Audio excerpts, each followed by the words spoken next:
Hello friends, आप सभी को पता होगा कि बार कोड क्या होता है, बट आपने क्या कभी सोचा है कि प्रोडक्ट्स पर क्यों बने होते हैं बार कोड। मैं आपको बता दूं कि किसी भी स्टोर या सुपरमार्केट में सामान बिलिंग करते समय बार कोड का इस्तेमाल होता है। हर प्रोडक्ट पर छपे एक खास लाइंस वाले बार कोड को स्कैन किया जाता है। बता दूं, यह bar code machine readable codes होते हैं जो कि नंबर्स और कुछ अलग अलग साइज़ की लाइंस का एक यूनिक कॉम्बिनेशन होता है जो कि कमोडिटी पे प्रिंट होता है। इस बार कोड में प्रोडक्ट का price, weight, date of manufacturing, manufacturer का नाम तक की इंफॉर्मेशन एनकोडेड होती है। आपने कभी सोचा है कि हाई स्पीड पर चल रही ट्रेन के साथ चलते कॉन्टैक्ट वायर क्यों टूटते नहीं हैं? दोस्तों, मैं आपको बता दूं कि बिजली से चलने वाली ट्रेन या फिर मेट्रो के ट्रैक के ऊपर बिजली की तारें जुड़ी हुई होती हैं। यह तारें ट्रेन को पावर सप्लाई करने का काम करती हैं।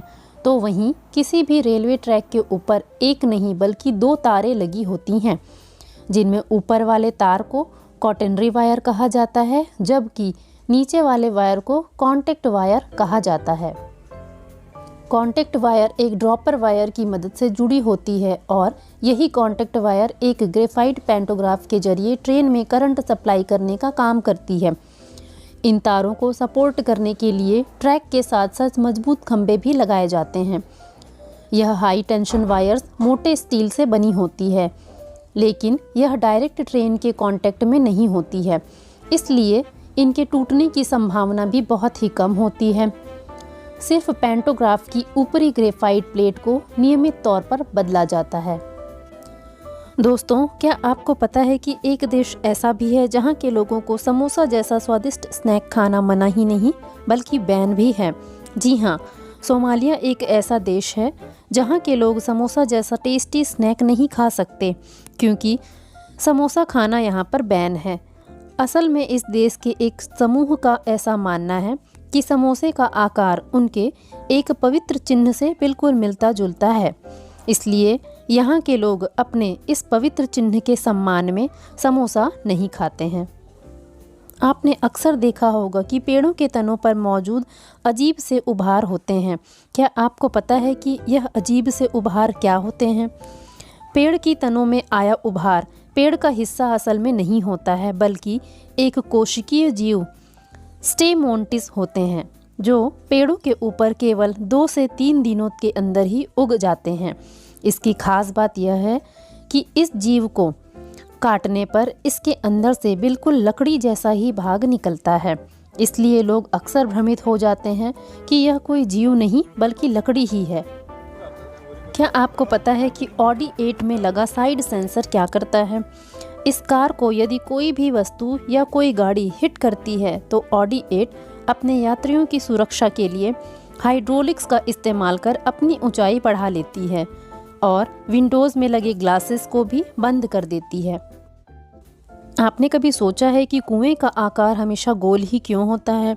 दोस्तों, आपको मैं बता दूं कि कंक्रीट से गोल आकार में कुआं बनाने से यह बहुत ही मजबूत बनता है और इस पर बराबर प्रेशर पड़ता है, जिसकी वजह से यह स्ट्रक्चर को थामे रखता है और दीवारों की मिट्टी को भी ढाने नहीं देता है। वहीं अगर कुआं चौकोर हुआ तो उसकी हर दीवार पर फार्स पड़ेंगे, जिस कारण उसकी मिट्टी के ढाने के ज़्यादा चांसेस बढ़ जाते हैं और यह मजबूत भी नहीं हो पाते हैं। इसलिए कुएं का आकार अक्सर गोल ही रखा जाता है।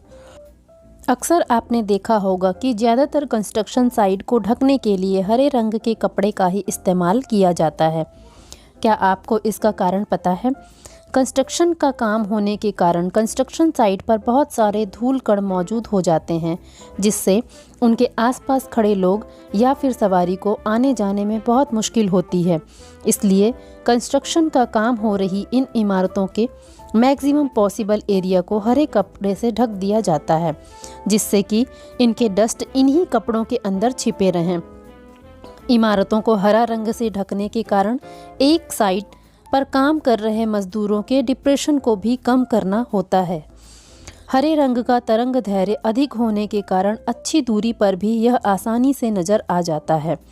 साथ ही रात के अंधेरे में भी यह हल्का हरे रंग का दिखाई पड़ता है। जिससे कि दूर से ही समझ आ जाता है कि इस इलाके में कंस्ट्रक्शन का काम चल रहा है। इंसान जैसे समझदार जानवर का नाम क्या है और वह कहाँ पाई जाती है, क्या आप जानते हैं? यह जानवर सैन फ्रांसिस्को में पाई जाने वाली एक फीमेल गोरिल्ला है। इसका नाम है कोको। अगर आपको मेरे द्वारा दी गई जानकारी अच्छी लगी हो तो वीडियो को लाइक करिए और चैनल को सब्सक्राइब